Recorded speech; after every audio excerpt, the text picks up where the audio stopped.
Good evening and welcome to another episode of Behind the Uniform New Zealand. Once again, my name's Hayden Corrich. I'm your host. And tonight they're going to be talking about flashbacks and how they tie into PTSD. So I can see that there's somebody in the chat there. Can you please let me know if you can hear me at all? I just want to make sure that I am streaming. I did have some issues tonight as I was setting up my my Ethernet cable to get my computer, which is quite far away from my Wi-Fi.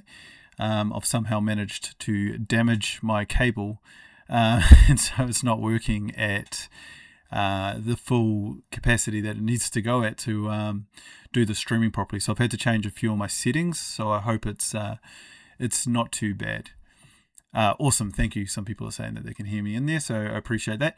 So I'm a little bit nervous about tonight's episode because I am going to share a couple of quite personal stories, but I think it's really important to actually hear about how somebody who's experienced flashbacks and intrusive memories and how it actually unfolds for them, because it's quite a unique feeling and a unique experience. And to be completely honest with you, I thought they were basically normal memories that people had, and it wasn't until much later into my recovery that I found out more and more about these flashbacks. Sorry, I've put my notes somewhere and now I've lost them, so just gonna have to put up with me a little bit. So I am going to talk about two incidents that happened throughout my career. One was very early. It was week number 4 in my career. And the other one was quite a lot later when I was very senior. Both of them are quite important for my story throughout. And so I'm going to refer back to both of them quite a bit as I go on in these episodes. And so I will talk about them a little bit more. But just when I do talk about them, I'm going to try and make it so that they can't be identified. And that's just out of respect to the whānau and to other people that were involved in those incidents. Because I want to respect their mana and just make sure, that I'm not reopening wounds that are unnecessary to open if they hear about them. So first of all, though, before we get into it, I'm just going to cover off a few things that I've done in the last week that have been related to PTSD and my own recovery. So one of those things that I did do over the last couple of weeks was I presented at St. John's in Kirikiri. And there was a really awesome group there, really engaging. And the manager for the Northland district was there. Ben, and it was really cool because at the end of it he got up and shared his own experiences that he had with PTSD and said to his staff, look, if you're suffering, then please make sure you do get the help that you need. And I just found that really empowering because he's their boss. He's in a really high position. He's had his own battle with PTSD, but he's able to come out this other side and show to his staff and show to his people that he did have it. He's managed to come up with some techniques and strategies that helps him manage it, and now he's in a really good position. So it just goes to show that this isn't, this doesn't have to end your career, which is how it should be. The other thing that came out of that was, and it's something that I want to share more and more. Therapy and talking to a counselor and talking to psychologists is often seen as this really scary thing, and basically my quick little message around that is, it is it's terrifying going to a counselor or a therapist. There's a lot of stigma attached to it. There's also, you have to bare your soul at times, and so that's a really scary thing to do, and that's really hard. But all I want to say to that is that if you don't get along with your counsellor or your psychologist, it's probably best to find another one, because unless you have the trust with them, you're not going to get what you need out of them. And so what happens quite often is people will go and see someone and they'll think, and this is what happened with me. I went and saw someone a very long time ago now. And to be completely frank, I thought it was a complete waste of time. What they said didn't make any sense to me. They didn't connect with my job at all. And so I thought, I'm just not going to do this ever again, because it was, what's the point? I'm just having to waste my time here. And that was really damaging for me. What I should have done was found someone else that I got along with and gone and seen them. And maybe that would have had a different outcome. So that's a really key thing, is that if you go and see someone, you don't like them or you're not getting along with them, just change. They know it. They agree with what I say, hopefully. But yeah, and they won't be offended if you do. It's got to work. So getting back onto topic. So we're going to talk about flashbacks. And whenever I think about PTSD and whenever it's portrayed in the media and movies are a classic for it.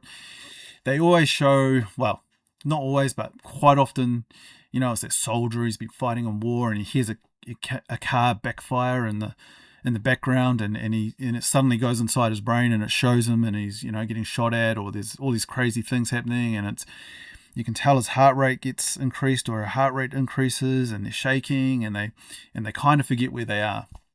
And I mean, that is basically what a flashback is in an extreme way. Of course, not everyone that has PTSD has been shot at or has come back from a war. But when you think about it in the media, that's generally how it's portrayed. And it's not far from the truth. Like, it is very, very accurate. Like, these are the things that will happen.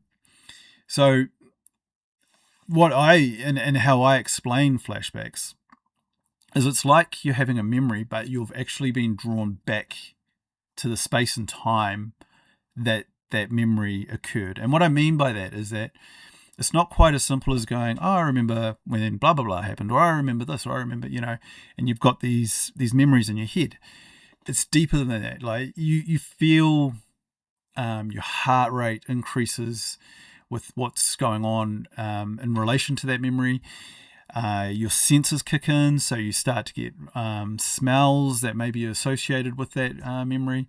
You may, for the example I'm going to give in a little bit, you may start swaying. There's all sorts of different things that can happen. You can start feeling really anxious, really nervous. It depends on what your PTSD or what the memory is that's causing it for you. And so it can be overwhelming. And that's the other thing about it, is that it can completely take over your normal thought patterns. And so you're actually stuck in this memory, and you're stuck in this time, and it repeats and it repeats, and it can be a really horrible experience. And it can lead to, obviously you've got these horrible thoughts going around in your head, and it leads to stuff like depression and anxiety. And when these flashbacks are continuously coming, it's punishing. And that's probably the easiest way to describe it. It's just an absolutely punishing thing. And then you have your normal memories. And, there's plenty of jobs I've been to where I've seen horrific things. But when I think about them, I don't have that smell associated with it. I don't have the emotional attachment. My heart doesn't race. It's just something that's happened, and it's in my brain. And I kind of define it like this. So what happens with PTSD is those memories get stuck in your brain, and you need to process them properly so they go into a different part. Now, those are for the psychologists and psychiatrists. I don't know all the technical terms for that, but that's basically what these flashbacks are, is the memories that are stuck in your brain and they're not being processed properly. And so you need to process them properly so that they become normal memories, or what I define as black and white memories. They're memories that you can look at, but they don't come with all these other senses that happen. And so, so quite a hard thing to deal with in the time, and can be extremely frustrating for the people that are suffering from them. So, along with the flashbacks, this is where I also put in nightmares and intrusive memories, because your nightmares are basically while you're sleeping, and you're having the same, like the same flashbacks, and they're coming back, and you're having these nightmares about it, and you wake up and your heart's racing again, and there's all these horrible things that go with it. You sometimes forget that you're at home and you're in bed, and all the stuff goes with it. And you might ask, well, how's that different to a normal nightmare? But normal nightmares are just scary things that are happening in your brain when you're sleeping. You might wake up in a bit of a start and a bit startled and a bit frightened, but you know it's not something that's happened. With the PTSD nightmares, you sometimes wake up and then, of course, the flashbacks kick in and you're still stuck in that routine and you're just stuck and you're struggling to get out of it, and you need to figure out a way to try and stop these thoughts from happening. Sorry, I'm just going to have a quick drink before I continue on. And so now I'm going to go into, sorry, my voice went really low there for a second. Some of my own incidents that I attended and some of the jobs that I went to as a police officer. And like I said, I'm not going to go into a heap of detail. I'm sure that most of you can imagine or read between the lines when I talk about these jobs. So the first one, and I need to give a little bit of context around this as well. The first one was when I had first graduated from police college. And for anybody that's ever been a police officer, when you graduate from police college, you get buddied up with a senior cop called a field training officer. And they're the ones that kind of guide you and send you on your way and help you and answer your questions. And because when you're new, you've got so many questions and you're pretty useless, to be fair. Like you just don't know how to do anything. Even though you've got all this knowledge from the police college, you know all the legislation and stuff, you just don't know what you're doing. And then that's just normal for any job, right? And so I got partnered up with an FTO, and we were working a night shift. If anybody remembers, sorry, most of you won't know this, but when I first started in the police, we had to do 7 night shifts in a row. So night shift started at 10, finished at 7 in the morning, and we're on it was about our second to last night shift. And I was working with my FTO, we're just doing normal patrols, and a pretty gnarly car crash came across the radio. By the time we had managed to get closer to the scene, it had been confirmed that 4 people had passed away at the incident, or at the crash, sorry. And my FTO literally turned to me and said, well, since there's already other cops there, we're probably just going to get put into a cordon, which is where we obviously block off the road and we stop people from coming into the scene itself. And so I was like, oh, thank God, because I'd never, ever seen anything like that before, and I wasn't really that keen on seeing it. And then I still remember clearly to this day, my boss at the time jumped on the radio, and we had 4 new cops on our section at that time. So there were 4 of us that had just graduated from police college and started on this team. And he said, we need to get those 4 rookies down to the scene. I want them to see what's happened here. I need to know that they can handle it. And I was like, oh, okay, this is scary. So your heart rate goes up, your adrenaline starts. It was the first time for me witnessing death that wasn't inside a hospital or inside a sterile environment, so to speak. And so get down to the scene, and unfortunately, this car had been extremely damaged, and there was 4 young dead men at the scene. And my job was to then partner up with another officer, and we were to take identifying features from these young boys, and then I was informed that I would be going around and telling the families that their sons had died. So I was with a senior cop, thankfully, who led the way. It wasn't my FTO, it was another officer. And we started on our way, and we literally went from house to house to house to house, and met with 3 different families. Every response from those families was different. We had, there was one lady physically assaulted me, which wasn't what I was expecting, but with the knowledge I have now, I can understand it completely. A couple of others wailed and screamed, and it was just this horrible experience for me because I was a young 19-year-old boy who had basically never been exposed to this type of stuff before. And so the job didn't end there. I then had to go back to the mortuary, and we had to identify these bodies from the birthmarks and stuff that the family had told us about. And so I did all that. And to make this job any worse that it could be was that I was at the mortuary until about 12 12 the next day. So bearing in mind I was supposed to finish at 7, so it was about 12 o'clock in the afternoon after I was supposed to finish. And my police radio had died.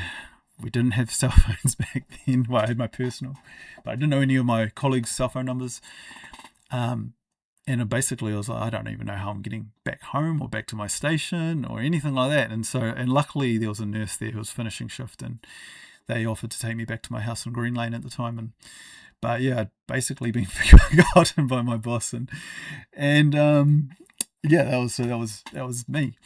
But the thing with that was basically what happened is I went home that day and I couldn't sleep. I just could not sleep. It was just running through my head, and I could not get the scene out of my head. And the thing that was actually affecting me the most wasn't the goriness or the horror of that crash itself. It was the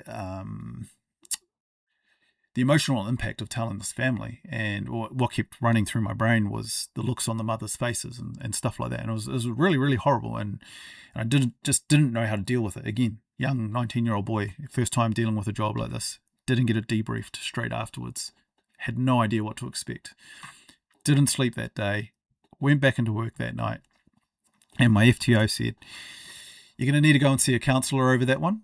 And I was like, yeah, okay. And that was unfortunately that counsellor I told you about. Literally drew a rain cloud and said, when you cry about this, it's your grief going away, and eventually you'll be good. And it was literally 15 minutes, and that was about it. And so I was like, oh, this was terrible. I'm not going to do it again. Now, the reason I tell that story is because that happened really early in my career. It was about 2004. So I'd literally just graduated, just started, and the nightmares almost started immediately. I remember waking up in the middle of early one morning, and I rang my mum because I was so upset. I just didn't know what to do, and I was like, Mum, I don't know what to do about this. And of course my mum wasn't equipped either. She didn't know what to do. But then there was also the flashbacks, and they just kept coming and coming and coming, and the flashbacks were not of the crash thing. And I cannot stress that enough. Like, yes, that was horrible, but it was actually the one that hit me the most was the mother that actually was assaulting me when I told her.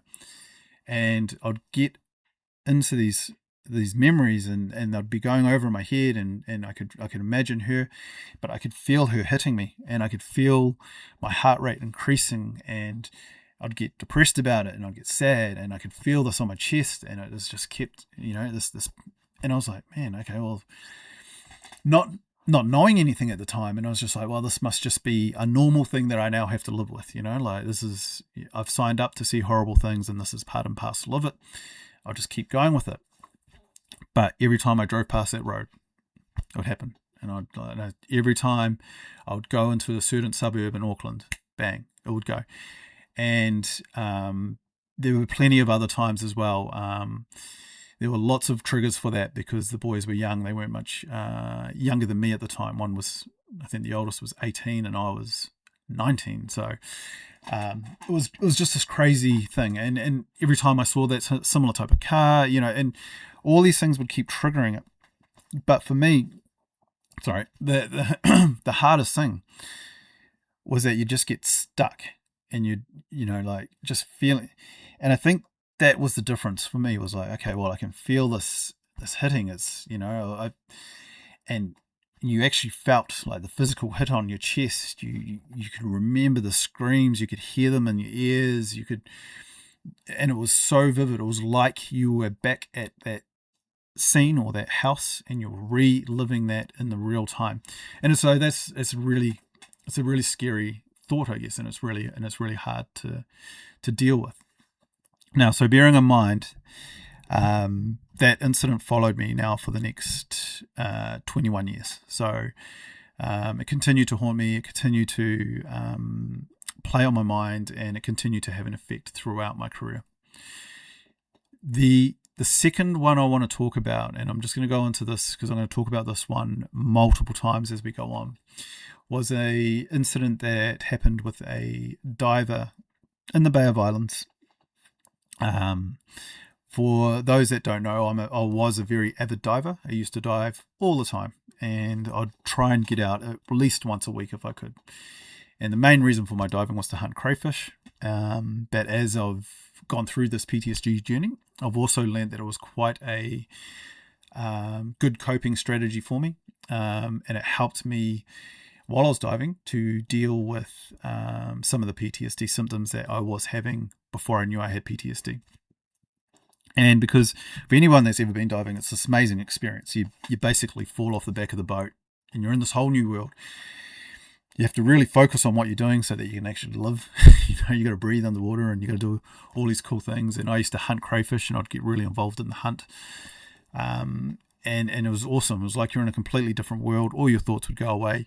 You were in nature, which is a really good thing for you. In cold water as well, which is also a really good thing for you. And you just absolutely loved it. And anyway, this job came in the Bay of Islands, and it was a diver that had been trapped. And I thought, this is brilliant. I can go out there and I can help this person. We have, it was over the Christmas period, so we had a police boat in the bay. I was like, wow, you can't ask for more. Like the Bay of Islands does not normally have a police boat. It was kind of like we were set up for it. And so we went out to go help this diver. But unfortunately, by the time we'd got to the scene, I'd found out a few more bits and pieces. The person had actually lost their dive tank. They'd been underwater for a long time. And so it was pretty obvious that there's no longer a rescue operation, but more of a search rescue. Sorry, not a search for a deceased body. And unfortunately, I had to inform the family members that that's what it was turning into. And again, it was this, it was the emotional context of that. The other part of this job was that the area where the diver had drowned and had gone and diving was one of my favorite spots for going hunting for crayfish. So they were diving for something else. But further down from them was one of my favorite cracks to go and get crayfish from. And I was like, oh man, and when I was looking at the water that day out on the boat, I could not help but think that it was just awesome diving conditions. I was like, wow, this is amazing.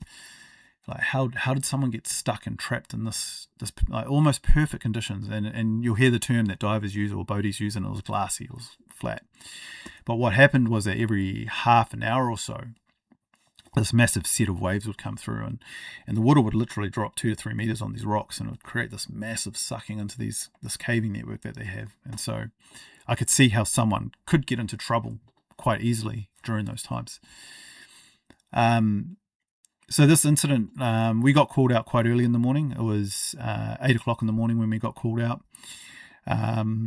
We had to arrange for dive squad to come up from Wellington, and over Christmas time. So there was no accommodation in Paihia. There was very limited flights, and so we managed to get them to Auckland, and then I believe we got them helicoptered up from Auckland to the Bay of Islands, and thankfully we managed to get them out that day, so which was amazing, to be fair. Along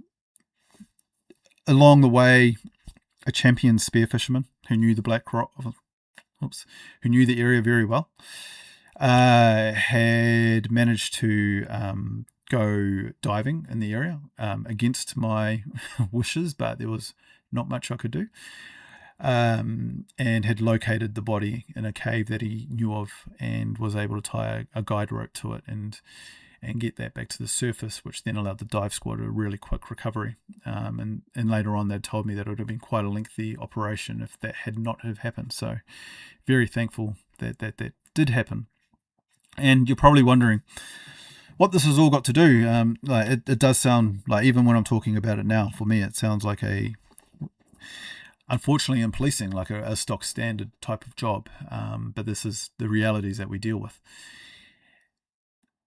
But it was my diving spot, and straight after that incident, I never got back in the water again, and I couldn't understand it. Didn't know why. And then the flashbacks started happening for this one. So bearing in mind, I'd already started having flashbacks. By this point, I'd talked to my wife about a few of them and described to her what was happening, and she didn't think that they were normal. She thought that they were PTSD related, and I didn't believe her. But the thing with this one that was quite different to the other one. So bearing in mind, when I talk about the first one, I talk about the lady hitting me on the chest and the raise in my heart rate and all that stuff. Well, this one was a little bit different, because when I had flashbacks for this incident, I would literally be standing on a boat, and I'd go back to that point in time where I'd be standing on this boat. I'd be swaying, so I'd be rocking with the motion of the ocean, and I could smell sea salt. I could often at times I could hear the waves crashing into the rocks.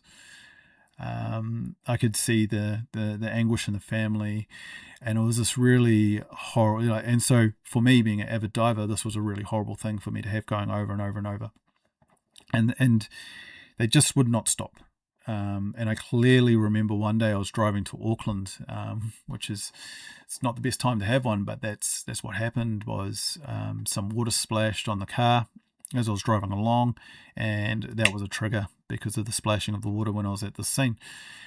And I had to end up pulling over. I couldn't drive because I was stuck in this memory, and it was just would not stop, and it was just kept rolling over and over in my head.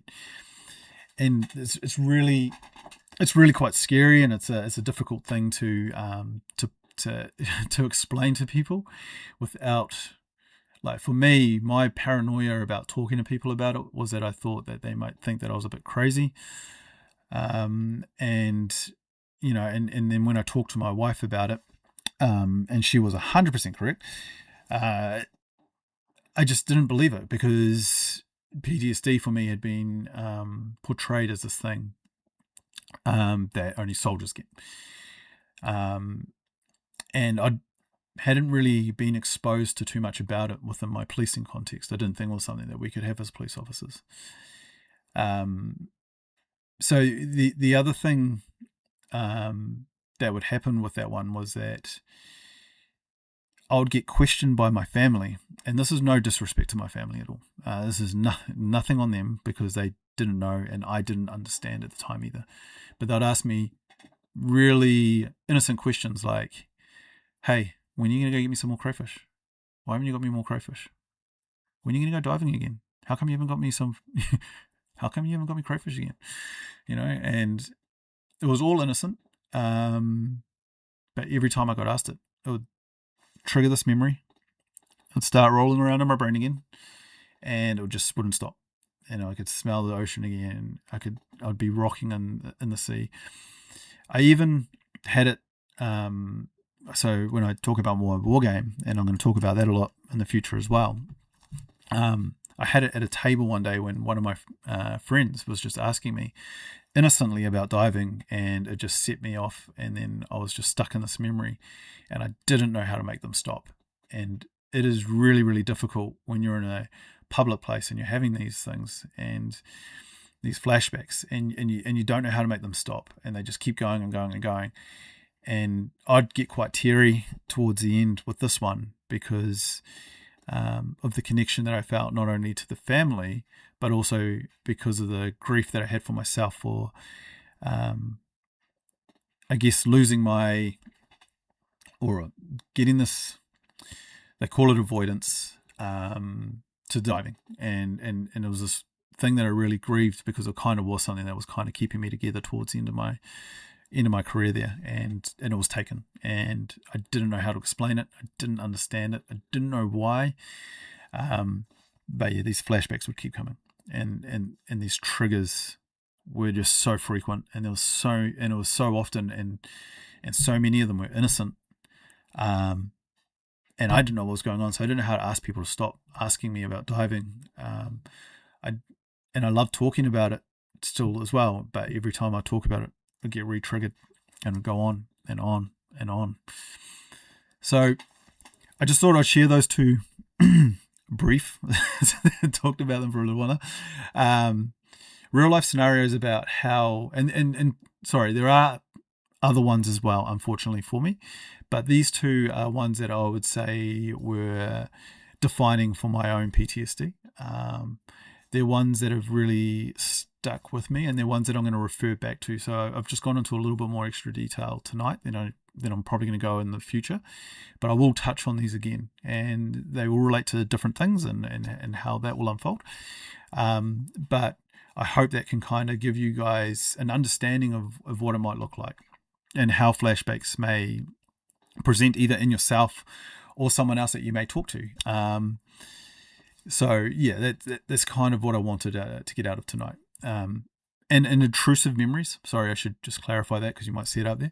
That's just the not being able to stop them from coming in. So it's, when somebody asks me about crayfish and it comes in and I just cannot stop it, or nightmares and things like that. So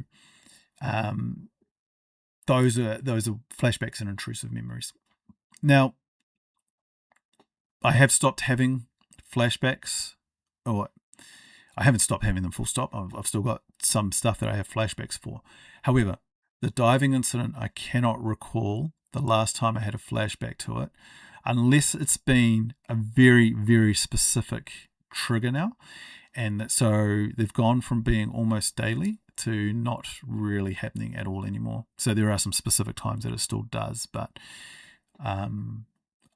it's hard to decide whether it's hard to break that trigger because of the time of the year and some of the other things that happen around that. So like newspaper articles about diving deaths that happen, or other divers that I know that have passed, and it does re-trigger that. However, on the day-to-day ones have stopped. And you might be asking, well, how did you get them to stop? And that's a pretty good question. There are ways to do it, and I'm going to talk about EMDR, which is eye movement therapy, basically. That's the easy way to describe it, in an episode a lot later on, but I'm going to briefly touch on it here. So basically, it's a therapy process that psychologists or counselors can take you through, and they basically do this. Sorry if anybody's been through it, and they, with their hand, and what you're doing is you're following their finger with your eyes, or they'll have a light bar. And the point behind it is to revisit that memory and to process it. Remember, I said at the start is that these flashbacks and these intrusive thoughts are memories that are stuck, while the purpose of the EMDR is to make it so that they're not stuck and they get processed properly so that they become a normal memory. A normal memory. Again, and it worked wonders for me when my psychologist first started with me. I thought it was some type of voodoo magic, and I didn't really believe or trust her that it was going to work.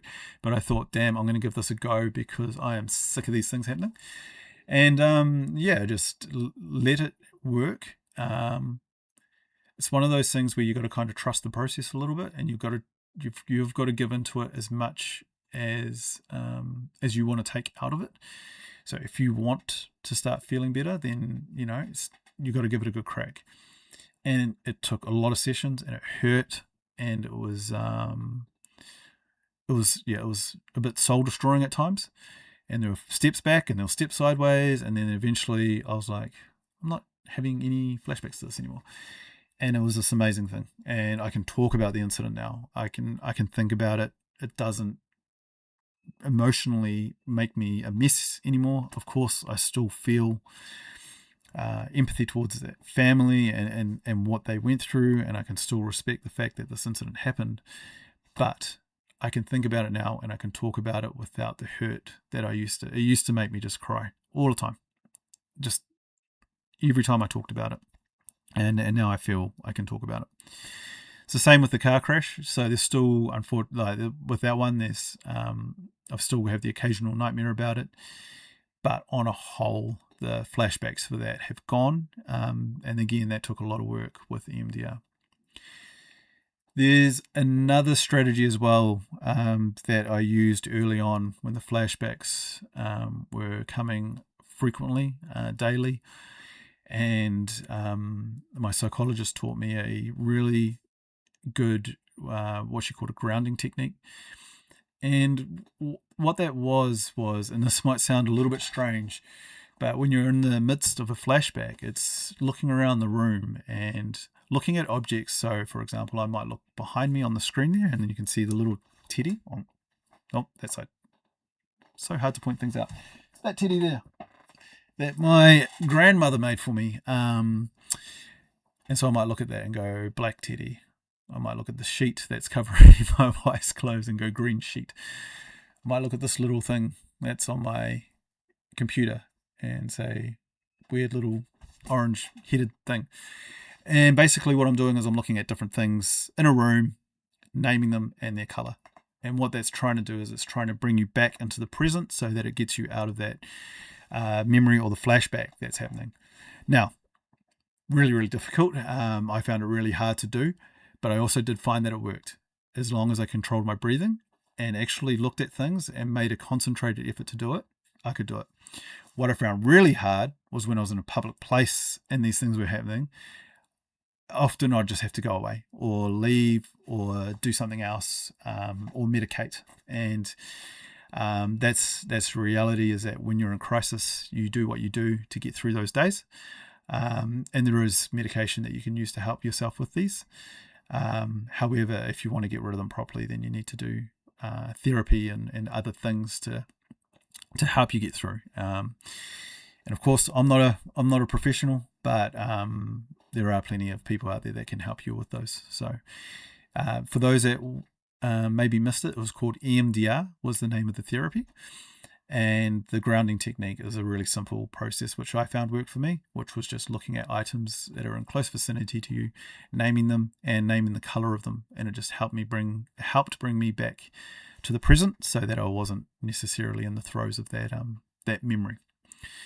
So I'm just going to wonder if anybody has any questions about what we talked about tonight. If they do, you can either flick them into the chat, or I'm just going to check my phone and see if anybody's potentially messaged.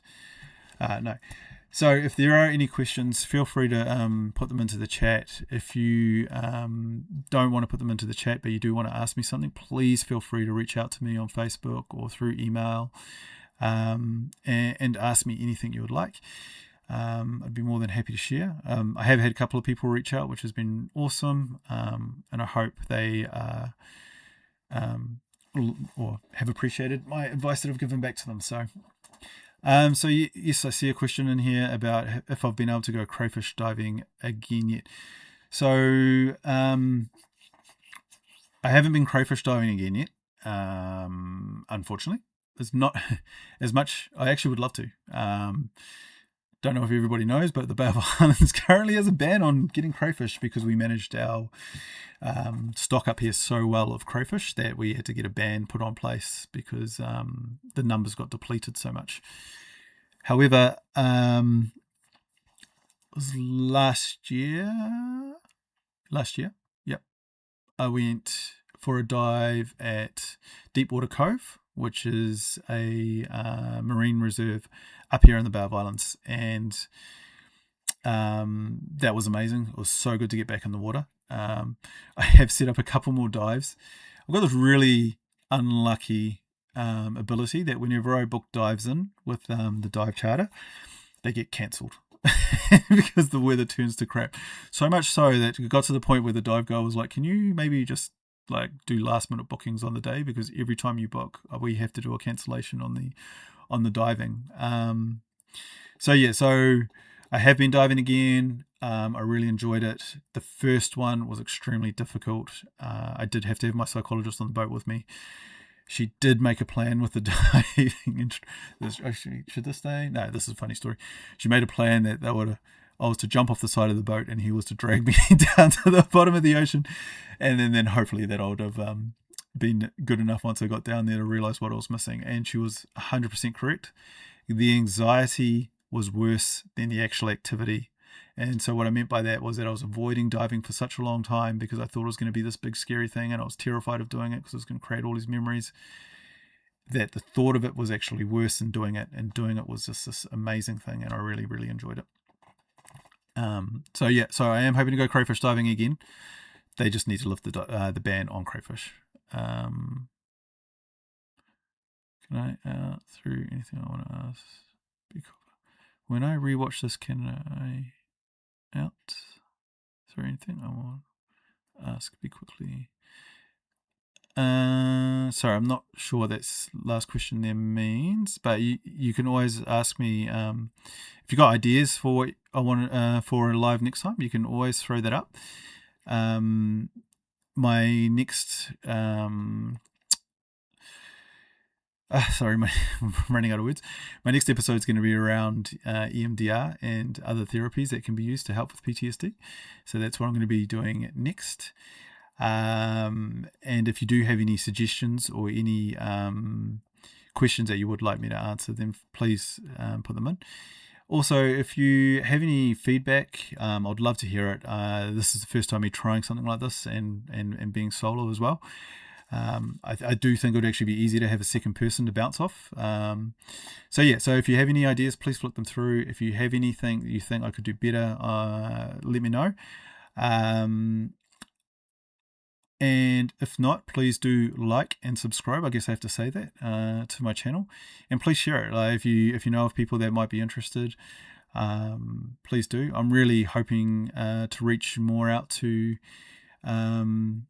families and people that might have whānau and first responders, but also anyone else that's just interested in PTSD and the effects that it has on people. I'd be really interested to reach out to a lot of people like that and just let them know that this isn't, it is a scary thing to deal with. It is something that you can work through. There's plenty of help out there, and there's plenty of ways to get around it. Unfortunately, you just got to get through the first initial stages, really, and that crisis can be really hard to navigate. But there's people out there to help. So if there's nothing else, then I am going to take my leave and go to bed, hopefully. But thank you all for listening in again, and I will see you all in a couple of weeks. Please do like and subscribe, and please do share it if you think there'd be anybody else out there that would benefit from this. So thank you, and have a good evening.